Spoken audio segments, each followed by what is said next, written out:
Hello YouTube, this is Natasha with She's Got Skills, and I want to come to you and share my blender cheesecake. So I just basically I'm going to be using several ingredients that I've actually already made, and I decided to come on film and share with you. So inside this Nutri blender, I have cream cheese, 2 blocks of cream cheese, 2 eggs, tablespoon of lemon flavor. Um, and 3 tablespoons of cream cheese. So I blended that all together in this mixer. And what I'm going to do now, I decided to have, it's a low carb version also. And there's 1.5 cups of Splenda in there also. That's already been blended. So I usually, also I'm going to put this in a pressure cooker. So that's how quick this is going to be, how easy it's going to be. So first I blend the ingredients, then I'm going to add this to the pressure cooker. I decided to have a crust on 1/2 of this pie of this cream cheese cake, because my youngest daughter also does low carb, and for medical reasons. And so I try to make some desserts for her. Some of the things that I have in my low carb crust she can't have, so therefore I put the crust on just one side, as you can see, and I have the larger side. So the crust is coconut flakes, almond flour, butter, and really I usually just use almond flour and butter and then a little bit of Splenda just to have a quick and easy crust. But you could kind of mix up that however you want. Figure out your own ingredients. I don't have any ingredients for the crust. Just make it taste good for your family. And now I'm going to pour the cream cheese in, the cheesecake mixture in.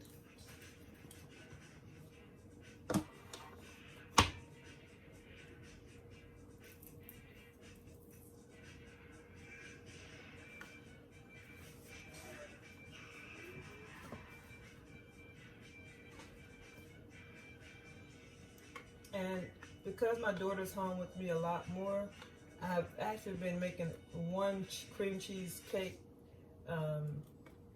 once a week, just so she could have something tasty. You know, being on low carb, it's not a whole lot that you can have. A whole lot of good treats without the bad sweeteners in it.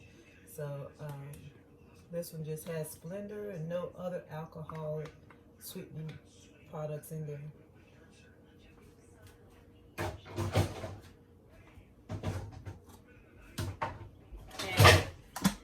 My crock pot is an 8-inch crock pot. Pressure cooker. And the one I'm using here is the Farberware.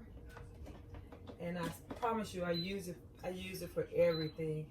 But I usually warm it up ahead of time, put it on brown and sear just to get the water warm, but it seems like I didn't do that ahead of time.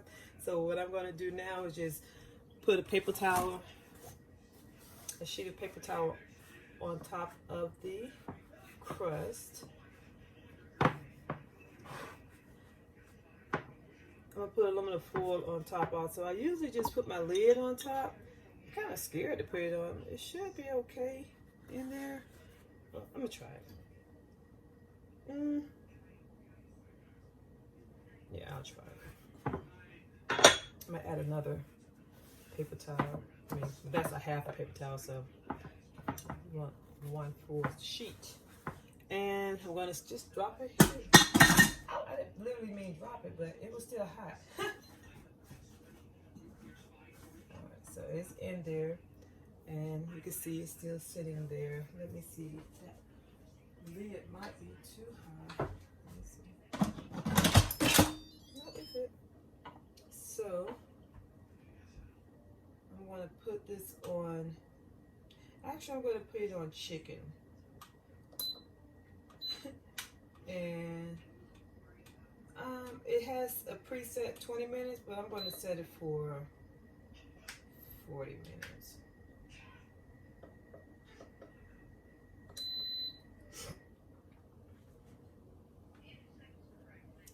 And it's just going to go around until the pressure sets up in the pressure cooker, and it'll get started. So I'll come back once it's cooking and show you the final results. Okay, so this is what it looks like once it's finished cooking. And again, it was cooked in our pressure cooker. Okay, so I am back, and I have put the cheesecake in the refrigerator for about an hour. As I said before, half of the bottom is crust and half is not. And so what I'm going to do is try to figure out which side I have the crust on, and then I'm going to show you something else that I have.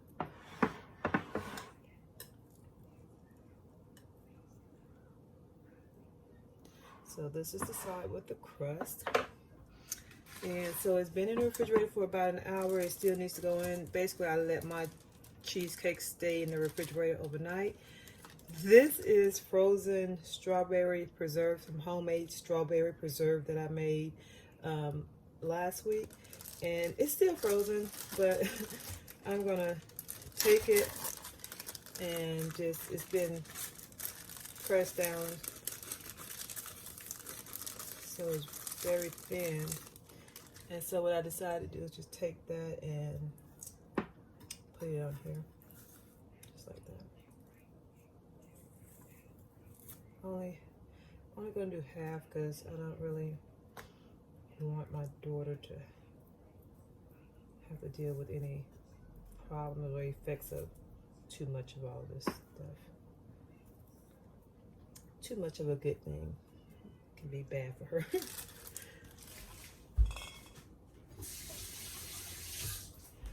So it's gonna melt. It's gonna, of course, melt down some more, and I'll come back and let you see what that looks like. So I'm back, and I just want to show you what the cheesecake turns out like. So this is a low carb, lemon flavored cheesecake, and I also added strawberries to the top. This half is made with a crust on the bottom, and this half is without the crust. And that's because I don't want to give my daughter too many carbs, because she has to have a certain limit of carbs on her diet. So let's take a cut and see what it tastes, see what it looks like. So took a slice out, and this is what it looks like. And I made my crust a little thicker this time. I've been making very thin crust, and I wanted a thicker crust, so that's what it looks like.